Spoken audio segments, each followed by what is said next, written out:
Good morning, class.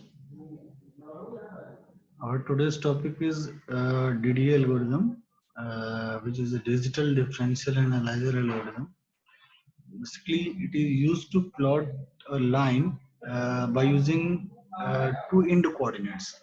So the meaning for this DDA is digital differential analyzer means suppose करिए कि हम किसी भी लाइन को अगर प्लॉट करते हैं तो लाइन को प्लॉट करने के हमारे पास दो एंड पॉइंट्स गिवन होते हैं। तो उस एंड पॉइंट के डिफरेंस वैल्यू को यूज करके हम सक्सेसिव पिक्सल्स की पॉइंट वैल्यू कैलकुलेट करते हैं। जैसे सपोज कि हमारे पास दो एंड पॉइंट गिवन है, तो ये हुए एंड पॉइंट की वैल्यू के डिफरेंस को यूज करके हम ये आइडेंटिफाई कर सकते हैं कि उन दो पॉइंट से बनने वाली लाइन का जो स्लोप है वो ग्रेटर देन 1 होगा, लेस देन 1 होगा और इक्वल टू 1 होगा। बिहाफ ऑफ दिस कंपैरिजन कि उसकी m की वैल्यू ग्रेटर देन 1 है, लेस देन 1 है और इक्वल टू 1 है, उसके बिहाफ पे हम उसकी सक्सेसिव जो पिक्सल वैल्यू है, चाहे वो x के रेस्पेक्ट में हो चाहे y के रेस्पेक्ट में, उसको इवेलुएट कर सकते हैं। जैसा कि यहाँ फिगर में देख रहे होंगे, हमने तीन कॉलम लिए हैं। तो पहले वाले कॉलम में हमने स्लोप को रिप्रेजेंट किया है स्मॉल m, दूसरे वाले कॉलम में हमने सक्सेसिव पिक्सल की x और y कोऑर्डिनेट वैल्यू को रिप्रेजेंट करने के लिए हमने दो कॉलम लिए हैं, xk+1 एंड yk+1। तो सपोज करिए आप इनिशियल पिक्सल से स्टार्ट कर रहे हैं, मतलब गिवन लाइन के जो दो एंड पॉइंट है उसमें से इनिशियल वाला जो पॉइंट है उस पॉइंट से अगर स्टार्ट कर रहे हैं तो उस पॉइंट के तो कोऑर्डिनेट ऑलरेडी गिवन होंगे x एंड y। आपको नेक्स्ट पॉइंट फाइंड आउट करना होगा, तो क्या होगा, आपको x के y के गिवन होगा, नेक्स्ट पॉइंट क्या होगा, नेक्स्ट पिक्सल क्या होगा आपका xk+1 एंड yk+1। तो ये नेक्स्ट पिक्सल xk+1 और yk+1 की जो वैल्यू है वो डिपेंड करेगी आपकी m की क्या वैल्यू है। तो सपोज करिए अगर m हमारा लेस देन 1 होता है तो उस केस में x जो नेक्स्ट पिक्सल की वैल्यू होती है फॉर x कोऑर्डिनेट जो होगा नेक्स्ट पिक्सल का, वो xk+1 इक्वल टू xk+1, यानी x कोऑर्डिनेट की जो ओल्ड वैल्यू है उसमें हम 1 ऐड कर देंगे तो हमें नेक्स्ट पिक्सल की वैल्यू पता चल जाएगी। और उस केस में y कोऑर्डिनेट की वैल्यू क्या होगी, y की जो ओल्ड वैल्यू है उसमें हम स्लोप की वैल्यू ऐड कर देंगे तो हमें y की वैल्यू पता चल जाएगी। लेकिन अगर यहाँ पे देखिए हमने x में 1 ऐड किया, ठीक है, और y में हमने m ऐड किया, तो y की जो वैल्यू आएगी वो फ्लोटिंग टाइप वैल्यू होगी, ठीक है।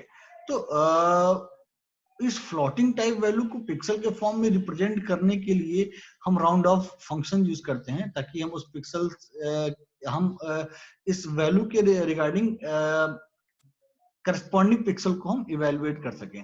जैसे सपोज करिए y की वैल्यू अगर 4.6 आता है, ठीक है, तो उसको राउंड ऑफ करके हम 5 कंसीडर कर लेते हैं। तो यही कुछ रीजंस हैं जिसके राउंड ऑफ फंक्शन जो हम इसमें यूज करते हैं। यही रीजन है कि डीडीए एल्गोरिथम के थ्रू जो हम लाइन प्लॉट करते हैं उसमें उतनी एक्यूरेसी नहीं होती जितनी हमें चाहिए होती है।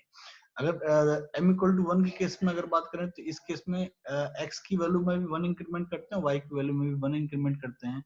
m ग्रेटर देन 1 के केस में बात करें तो उस केस में y कोऑर्डिनेट में 1 ऐड करते हैं और x कोऑर्डिनेट में 1/m ऐड करते हैं। तो कहने का मतलब ये है कि इनिशियल पॉइंट के कोऑर्डिनेट वैल्यू को यूज करके और स्लोप के वैल्यू को ध्यान में रखते हुए हम सक्सेसिव पिक्सल्स की वैल्यू को कैलकुलेट कर सकते हैं बाय यूजिंग दिस टेबल। तो यहाँ पे देखिए इस एल्गोरिथम में, ये एल्गोरिथम है डीडी एल्गोरिथम का, कह रहा है read the line and point x1 y1 and x2 y2 such that they are not equal. आप दो एंड पॉइंट ऐसे लीजिए कि वो दोनों इक्वल ना हो, क्योंकि दोनों एंड पॉइंट अगर इक्वल हो जाएंगे तो आप कोई लाइन प्लॉट नहीं कर पाएंगे, वो एक पॉइंट की तरह ट्रीट होगा फिर, ठीक है। तो आपको जो दो एंड पॉइंट लेने हैं वो ऐसे लेने हैं जो कि सेम ना हो। उसके बाद क्या करना है, आपको डेल एक्स निकालना है और डेल वाई निकालना है। डेल एक्स डेल वाई इसलिए निकालना है ताकि हम स्लोप को कैलकुलेट कर सकें, क्योंकि अगर हम स्लोप कैलकुलेट कर पाएंगे तभी आइडेंटिफाई कर पाएंगे हमें जो सक्सेसिव पिक्सल की वैल्यू लेनी है एक्स वाई, वैल्यू क्या होगी। तो ये हम सभी जानते हैं जो स्लोप होता है m equal to del Y by del X. तो अगर m equal to del Y by del X, तो उस केस में हमने ऊपर वाले टेबल में अगर आप देखिए, इस टेबल में m लेस देन 1 है, m इक्वल टू क्या, del Y by del X, ठीक है। तो m इक्वल टू 1 किस केस में होगा, जब डेल वाई और डेल एक्स बिल्कुल बराबर होंगे, ठीक है। और m लेस देन 1 किस केस में होगा, आपने m इक्वल टू लिखा del y by del x। जब डेल y और डेल x दोनों इक्वल हैं तो वो 1 हो जा रहा है, ठीक है। लेकिन m की वैल्यू 1 से छोटी हो, इसके लिए जरूरी है कि डेल x की वैल्यू डेल y से बड़ी हो। तो m लेस देन 1 के केस में हमेशा डेल x जो होगा वो डेल y से बड़ा होगा। तो जब डेल x डेल y से बड़ा हो तो उस केस में यहाँ देखिए, यहाँ लिखा है डेल x ग्रेटर देन और equal to del y, then length equal to del X. यानी जो हम लाइन की जो लेंथ होगी, ठीक है, उसको हमने एक वेरिएबल लिया लेंथ, ठीक है, उस वेरिएबल में हमने डेल एक्स की वैल्यू पुट कर दिया। डेल एक्स को इसलिए पुट कर रहे हैं कि इसी लेंथ की इसी लेंथ वेरिएबल की वैल्यू पे ही हम लूप को फर्दर चलाएंगे। लेकिन अगर ऐसा नहीं होता, अगर डेल वाई बड़ा होता है तो उसके इसमें क्या करेंगे, हम लेंथ में डेल वाई पुट करेंगे। ऐसा इसलिए कर रहे हैं क्योंकि देखिए जब डेल एक्स बड़ा होता है, डेल एक्स बड़ा होने का मतलब जब m लेस देन 1 होता है उस समय x में 1 इंक्रीमेंट करते हैं। तो x में 1 इंक्रीमेंट करते हैं, कितनी बार 1 इंक्रीमेंट करेंगे x में, डेल x टाइम, इसलिए हम लेंथ वेरिएबल में डेल x की वैल्यू पुट कर रहे हैं। Same case for length equal to del y, ये उस केस में होगा जब डेल y की वैल्यू डेल x से बड़ी होगी। तो अब अगर मैं del X and del Y की वैल्यू अगर यहाँ निकालूं, यहाँ पे डेल एक्स और डेल वाई का मतलब है कि एक्स और वाई कोऑर्डिनेट की करंट वैल्यू में हमें क्या इंक्रीमेंट करना है, क्या ऐड करना है, जिससे हम सक्सेसिव वैल्यू को फाइंड आउट कर सकें। तो जो वैल्यू ऐड करनी है वो क्या है, x2 minus x1 upon length. तो x2 minus x1 upon length में आपने देखिए यहाँ पे लेंथ में आपने डेल x पुट किया है किस केस में, जब डेल x की वैल्यू बड़ी है डेल y से। तो सपोज करिए यहाँ पे डेल x की वैल्यू अगर बड़ी है डेल y से, उस समय लेंथ में डेल x है, तो डेल x ये x2 minus x1 upon del x क्या हो जाएगा, 1 हो जाएगा। यानी डेल x इक्वल टू क्या हो जाएगा, 1 हो जाएगा, और डेल y क्या हो जाएगा, m हो जाएगा। यानी आपको सक्सेसिव पिक्सल फाइंड आउट करने के लिए क्या ऐड करना है, x में 1 ऐड करना है और y में m ऐड करना है। सेम उस सिचुएशन के लिए जब del y greater than del x हो, उस केस में हम डेल x में क्या ऐड करते हैं, 1 अपॉन m, और y डेल y में क्या ऐड करते हैं, 1, ठीक है। तो इस तरह से हम लाइन को प्लॉट करते हैं बाय यूजिंग दिस एल्गोरिथम। तो मैं इसको एक्सप्लेन करने के लिए यहाँ पे देखिए कह रहा है DDA is a incremental scan conversion method to determine point on screen to draw a line where the start and end coordinate of line segment are provided। ठीक है, इंक्रीमेंटल अप्रोच है जिसमें स्टार्ट एंड पॉइंट गिवन होते हैं, जिसको use करके slope को consider करके हम सक्सेसिव पिक्सल को कैलकुलेट करते हैं। DDA calculates the length of the line segment with respect to the difference between either x and y coordinate whichever is greater। अब लाइन की लेंथ को कंसीडर करने के लिए हम डेल एक्स और डेल वाई की वैल्यू यूज करते हैं। इन दोनों में जिसकी वैल्यू सबसे बड़ी होगी उसी वैल्यू को हम लेंथ वेरिएबल में पुट करेंगे, क्योंकि उसी के बिहाफ पे हम लूप भी चलाएंगे और उसी के बिहाफ पे हम वन भी जो इंक्रीमेंटल फैक्टर यूज करना है वन का एक्स या वाई में, वो लूप के लिए कितने बार हम इंक्रीमेंट करेंगे ताकि हम अपने एंड पॉइंट तक पहुंच सके, इसलिए उसमें लेंथ में डेल एक्स और डेल वाई की वैल्यू पुट करते हैं। जो वैल्यू बड़ी होगी, अगर डेल एक्स बड़ा है तो लेंथ में डेल एक्स पुट करेंगे, अगर डेल वाई बड़ा है तो लेंथ में डेल वाई पुट करेंगे। In DDA, we either step across x direction and slope for y, or the step y direction and solve for x with the help of increment in either x और y direction। Same जैसा आपने length की value जब evaluate कर लिया, आपको identify होगा कि डेल एक्स बड़ा है डेल वाई बड़ा, उसके भी आपने m फाइंड आउट कर लिया कि m लेस देन 1 है, ग्रेटर देन 1 है, इक्वल टू 1 है। उसके भी आप पे हम या तो x में 1 इंक्रीमेंट करेंगे या तो y में 1 इंक्रीमेंट करेंगे। अगर x में 1 इंक्रीमेंट करेंगे तो y में हम m की वैल्यू इंक्रीमेंट करेंगे, और अगर y में अगर हम 1 ऐड करेंगे तो x में 1 by m का फैक्टर ऐड करके सक्सेसिव पिक्सल की वैल्यू को कैलकुलेट करेंगे। As the increment are calculated with respect to x y direction, so one of the increment will be either 1 0 minus 1 and the other increment may be a float। तो जो आप increment कर रहे हैं वो increment या तो 1 हो सकता है, या तो 0 हो सकता है, या तो -1 हो सकता है। Floating point arithmetic in DDA algorithm is time consuming with result in poor end point accuracy। ये एल्गोरिथम टाइम टेकन प्रोसेस, इसकी कॉम्प्लेक्सिटी बहुत ज्यादा है, साथ ही साथ इसके रिजल्ट में एक्यूरेसी भी नहीं होती है। तो इसको मैं थोड़ा आपको थोड़ा प्रैक्टिकल अप्रोच में आपको समझा देता हूँ। जैसा कि मैं सिमुलेट कर रहा हूँ इस एल्गोरिदम को।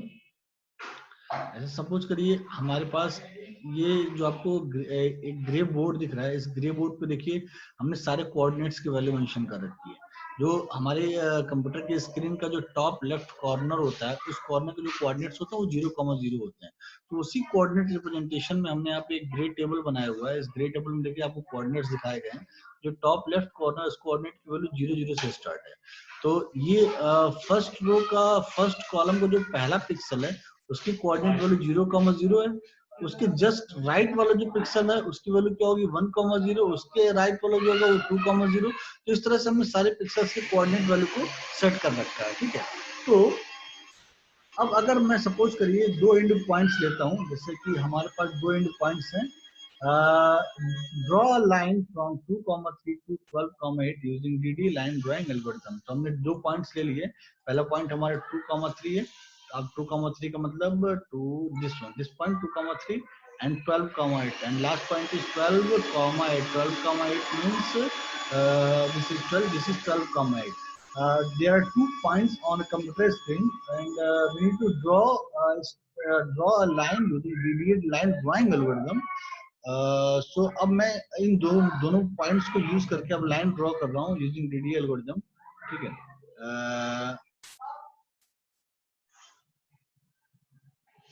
देखिए, ठीक है। अब जब हमने लाइन ड्रॉ किया, देखिए हमारा इनिशियल पॉइंट जो था वो 2,3 था, इंडो पॉइंट जो था 12,8 था। तो पहले हम डेल एक्स डेल वाई निकालेंगे। तो अगर डेल एक्स निकाले, डेल एक्स क्या होगा 10 होगा, और डेल वाई क्या होगा 5 होगा। तो अब डेल एक्स बड़ा है डेल वाई, तो चूंकि डेल एक्स की वैल्यू 10 है और डेल वाई की वैल्यू 5 है, तो ऑब्वियसली यहाँ पे डेल एक्स बड़ा है। डेल एक्स बड़ा है मींस एक्स में हमें 1 ऐड करना है, वाई में m ऐड करना है।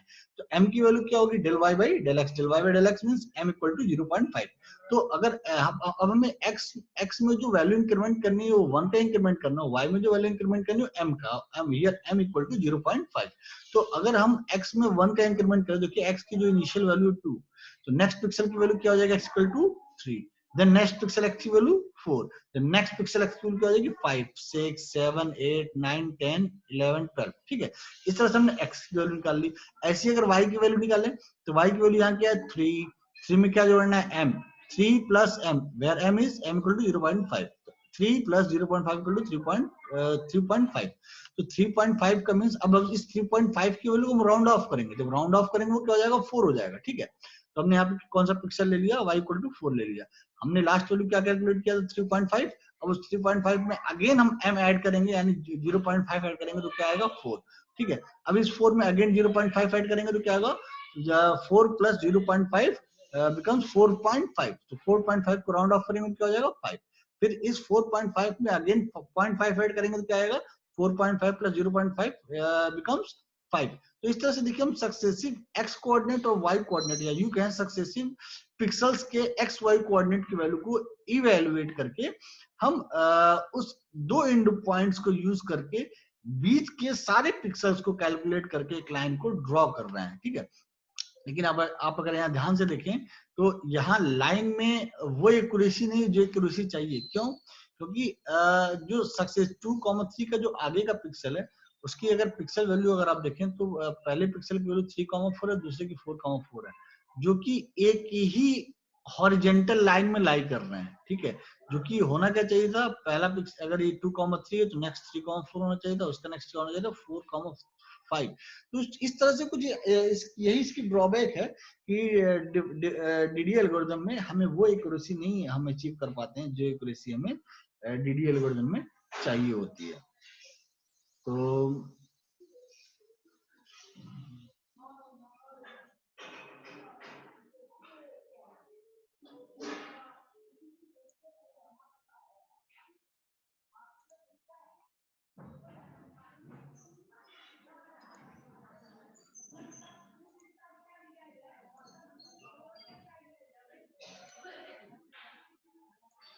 जैसा आप यहाँ पे देख पा रहे हैं इस स्क्रीन पे हमने सिमुलेट किया हुआ कंप्यूटर स्क्रीन को, जिसमें हमने सारे कोऑर्डिनेट्स को मेंशन किया जो मैं थोड़ी पहले भी आपको ओरली एक्सप्लेन किया। इसका टॉप लेफ्ट कॉर्नर जो 00 से स्टार्ट हो रहा है और जो इंड राइट कॉर्नर 15,11 पे एंड हो रहा है। हमने 2 पॉइंट लिए हैं, point 2,3 and 12,8, 2,3 and 12,8। In 2 points को यूज करके हमें क्लाइंट प्लॉट करना है, ठीक है। तो मैं भी कैनवस क्लियर कर रहा हूँ। अब मैं पॉइंट सेलेक्ट कर रहा हूँ, 2,3 means this point and 12,8. 12,8 is here, 12,8 is here. By using these 2 points we need to draw a straight line by using digital differential analyzer algorithm. तो अगर अब मैं इन 2 पॉइंट्स को यूज करके लाइन प्लॉट करूँ तो अगर आप ध्यान से देखें तो फर्स्ट पॉइंट का एक्स कोऑर्डिनेट 2 है और लास्ट पॉइंट का कोऑर्डिनेट, लास्ट पॉइंट का जो एक्स कोऑर्डिनेट 12 है। तो डेल एक्स निकालो, डेल एक्स जो होगा हमारा 10 होगा यहाँ पे, और इन्हीं 2 पॉइंट्स को यूज करके डेल वाई निकाले, डेल वाई हमारा 5 होगा। तो डेल एक्स से यहाँ पे डेल वाई से ज्यादा बड़ा है। इट मींस हमें जो इंक्रीमेंटल फैक्टर 1 यूज करना है वो एक्स में इंक्रीमेंट करना है 1 का, और वाई में इंक्रीमेंट करना है एम का। और यहाँ पे एम कितना है, del Y by del X, यानी 5/10। 5/10 मींस 0.5। तो यहाँ पे अब अगर आप ध्यान से देखें, अगर मैं इस लाइन को इन 2 कोऑर्डिनेट्स को यूज करके मैं लाइन प्लॉट करूं तो लाइन कुछ इस तरह से प्लॉट होगी। देखिए लाइन प्लॉट हो चुका है यहाँ पे। तो हमारा जो एक्स में इंक्रीमेंटल फैक्टर 1 का है, तो ठीक है। तो देखिए 2 में 1 ऐड किया 3, 3 में 1 ऐड किया 4, 4 1 ऐड किया 5, 5 में 1 ऐड किया 6, 6 में 1 ऐड किया 7, 8, 9, 10, 11, 12। एक्स में इंक्रीमेंटल फैक्टर क्या था 1, तो 1 इंक्रीमेंट करते चलेगा कितने टाइम तक, लेंथ की वैल्यू तक। लेंथ की वैल्यू तक मतलब लूप हमारा लेंथ के इक्विवेलेंट चलेगा। और लेंथ में क्या, length equal to del X. याद करिए हमने एल्गोरिथम बताया था, length equal to del X, यानी डेल एक्स जो, यानी डेल एक्स और डेल वाई में जो वैल्यू सबसे बड़ी होगी वही हमारा क्या बनेगा, लेंथ बनेगा। यहाँ हमारा सबसे बड़ा वैल्यू क्या है, डेल एक्स। डेल एक्स सबसे बड़ा है तो लेंथ में क्या जाएगा, डेल एक्स की वैल्यू जाएगा। लूप जो हमारा कितनी बार चलेगा, डेल एक्स टाइम चलेगा, और डेल एक्स टाइम चलेगा, और हर इटरेशन में हमें एक्स में 1 ऐड करना है। इसलिए देखिए हमने क्या किया यहाँ पे, 10 टाइम्स 2 में 10 टाइम्स 1 ऐड करना है। पहले 2 में 1 ऐड किया तो 3 हुआ, 3 में 1 ऐड किया 4, 4 में 1 ऐड किया 5। इस तरह से हम 1 ऐड करते चले जाएंगे और एंड पॉइंट कोऑर्डिनेट तक पहुंच जाएंगे। ऐसी y में अगर हमें इंक्रीमेंटल फैक्टर m को अगर ऐड करना है तो यहाँ पे m की वैल्यू 0.5 है, तो y में यानी 3 में जब हम 0.5 ऐड करेंगे तो 3 plus m equal to 3 plus 0.5, it becomes 3.5. And 3 we doesn't represent any pixel by using the value 3.5, so we round off these values 3.5, then 3.5 become 4. So here when we add 3 plus when we add m in 3, it becomes 3.5, and when we round off 3.5 to 4, in for calculating next pixel value we add again m for a next iteration, then 3.5 plus m becomes 4. For next pixel calculation 4 plus m becomes 4.5, and after round off it becomes 5, and 4.5 plus m it becomes 5. Then again 5 plus m is 5.0.5 becomes 5.5. After making round of it, it becomes 6, and 5.5 plus 0.5 it becomes 6. So like this, in this manner we calculate the successive pixel coordinates value by using m and incremental factor value 1. अगर हम here if del x is greater than del y, if del x is greater than del y, incremental value 1 will add it in x value, x coordinate value. और अगर del y की value बड़ी है del x से, उस case में जो incremental value 1 है वो y में ऐड होगी। और अगर y में 1 ऐड होगा तो x में क्या ऐड होगा, 1/m ऐड होगा। और अगर x में 1 इंक्रीमेंट होगा तो y में क्या ऐड होगा, m का एडिशन होगा, जिसको यूज करके हम नेक्स्ट सक्सेसिव पिक्सल को कैलकुलेट कर सकते हैं। Thank you.